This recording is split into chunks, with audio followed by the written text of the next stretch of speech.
About 2 years ago, I posted this video that talked about my 2x4 construction wheel cribbing stands. And in that video, I kind of showed you how you absolutely positively could not weld on a new a new roof or a new quarter panel onto a car unless it was actually sitting on its tires and wheels. Because when you changed from going, picking up from the frame to supporting it under the tires and wheels, your door gaps right down through here would all of a sudden get tighter as you supported it from the wheels. They would close up by about a 1/16 of an inch. And in that video, I showed you and proved that that was the case. What has really surprised me about that is the comments. There have been lots of comments on that video over a long time, and a lot of folks said some really interesting things and some silly things. And I just wanted to take a minute and do a response video to all of you guys' comments and address some of those comments. So let's get into it. So I tell you what, let's go ahead and start with the most common comment. I got about 6 or 7 comments that kind of all seem to follow the same hater theme, and I'll go ahead and read them to you here. Son Celtior says, yes, proper cribbing can be trusted, but this is most definitely not proper cribbing. Proper cribbing is entirely in compression. User BG and a bunch of characters said, that's right, I wouldn't use that contraption in the video. I made some, and it is a solid block. How much weight can a 2x4 hold? Horizontally, 2x4s hold around 20 to 40 pounds per foot if the weight is spread evenly. Don't know how true that is. Sean Cieltior is back again and says, I would not use his design for cribbing. The wheels are trying to push the cribbing apart instead of just being in compression. So there is more of a failure potential for them. Mustang Guru comes back, says, doesn't matter. It's a very unsafe design. Ian Patterson 5000, I would never get under a car supported by wooden crates or hydraulic jacks. Steel ramps are sturdy and reliable. Kurt Thompson says, these cribs are improperly built and appear unsafe compared to the designs where longer 2x4s are underneath the tire supporting weight.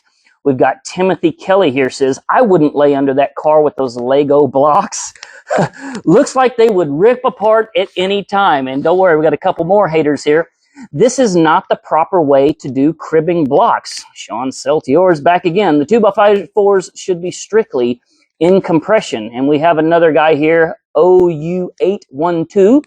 If you're going to use wood for cribbing, then make sure it's always in compression. What you're showing there is a 2x4 in bending along its weakest axis. I'm an engineer and I don't know what that means. In bending along its weakest axis. Oh, and he finishes it up with Christ. Last guy, 44 Roadrunners, says those stands in capital letters do not look very strong to me. You said nothing in caps about how they were constructed. Also, they put incredible stress at an outward angle because of the way the tires contact them. So lots of folks here obviously don't seem to think that my wheel cribbing stands are very strong. So I got an idea. The Nova here is 3,250 pounds.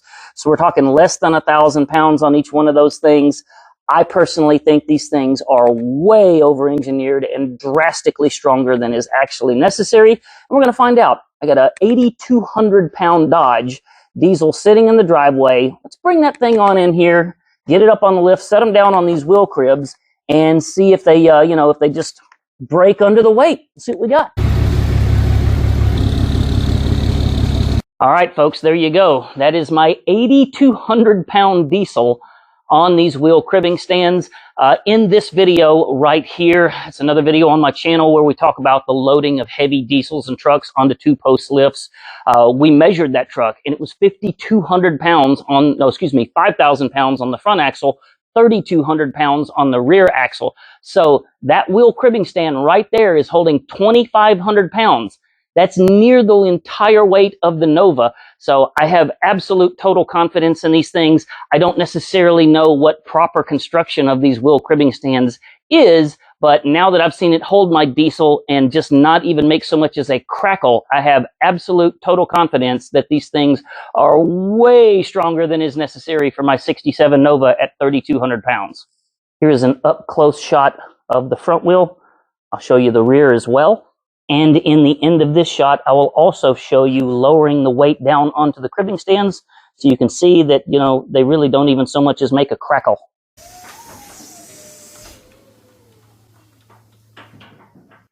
Now, in the interest of full engineering fairness, as you increase the diameter of the size of the wheel, then, the wheel fits less down inside, there we go, inside the crib and tries to spread it apart less. So in this situation, we have drastically more weight, but we also have a larger diameter wheel, which kind of sits more on top of the cribbing versus inside of the cribbing. What difference does that make? Honestly, I don't think it much matters. Next up, got a comment here from Kermit Bearden, who says, if floor is uneven, I support front suspension on the tires and support the rear axle at the differential. 3 points of support will allow the body to equalize itself. I did this on a third generation Camaro while installing subframe connectors, and when finished, the door fit was way better.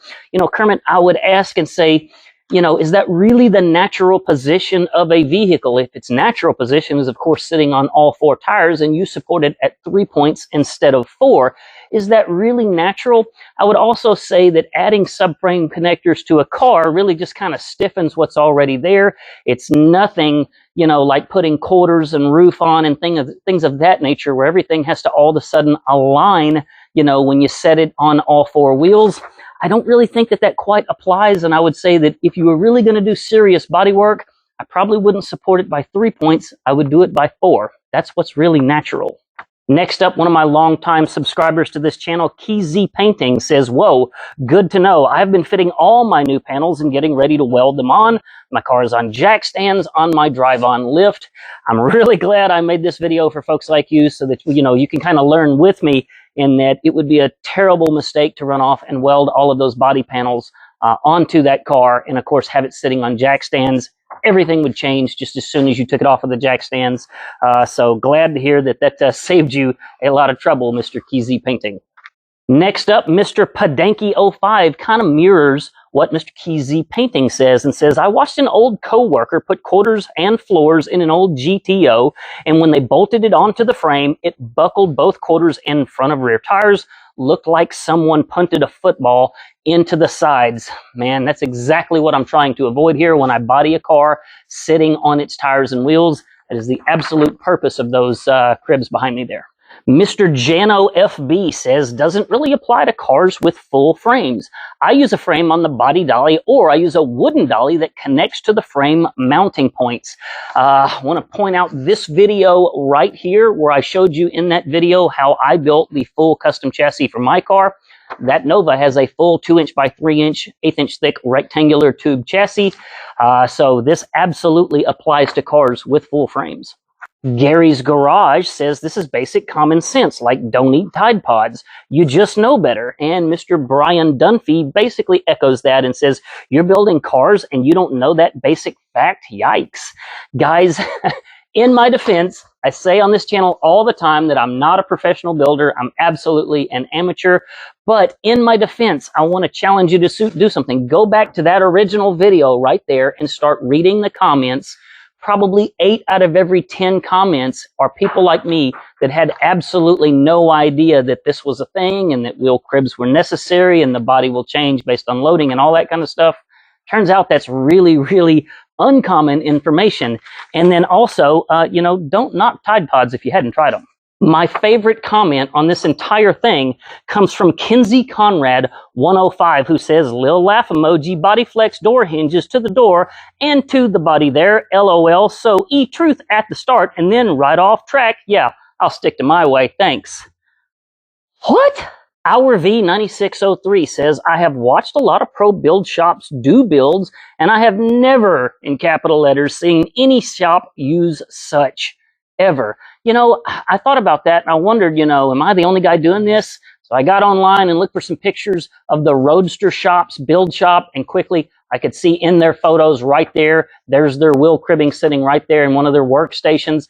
I also went to pull up some pictures from Kindig shop and found some wheel cribbing being used there, albeit it was purchased wheel cribbing and not homemade stuff like mine. But at the end of the day, that's like the 2 most famous, most professional, talented build shops in the entire country, and they're definitely using wheel cribbing. Got a couple comments here from folks that want to know about how to build these things. Ron Bunker says that's a good experiment. Most of us would not have thought about that, any special way to build those stands. We've also got Noel Trujillo, I believe that's right, says, what length of those 2x4s are the cut? How many for each cut? At what height? Thank you. So let's come on down here and have a look at them, see what the dimensions are. So these are the longer ones right here that I use for the back of the Nova. 23 inches in that direction and 21 inches in that direction. Let's go check the smaller ones here, which I use for the front of my Nova. And let's see here, we got 21 inches length, and then looks like 18 inches. Yep, 18 inches. You can build these things to whatever height that you want them at.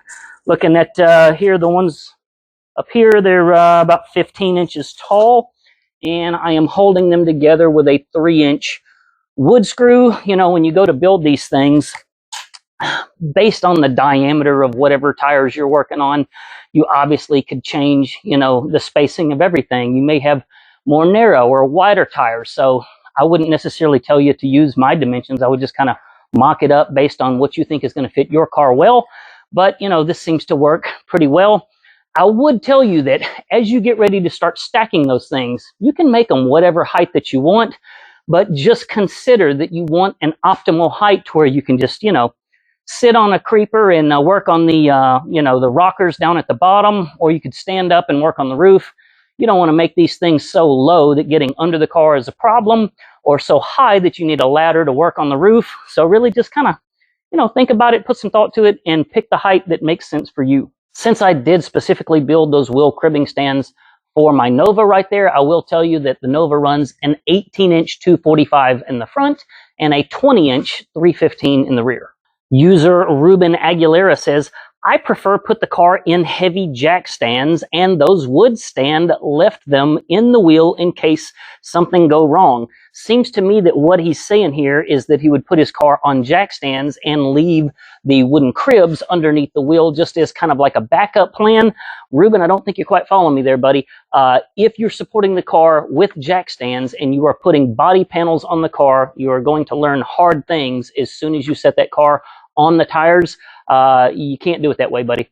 Last comment here is from Bolta Kowali, who says, dude, you have no business making YouTube videos with that voice you have. I was gone after listening to you for 30 seconds. What a nice guy. I do want to clarify and say that I appreciate all of the comments down below.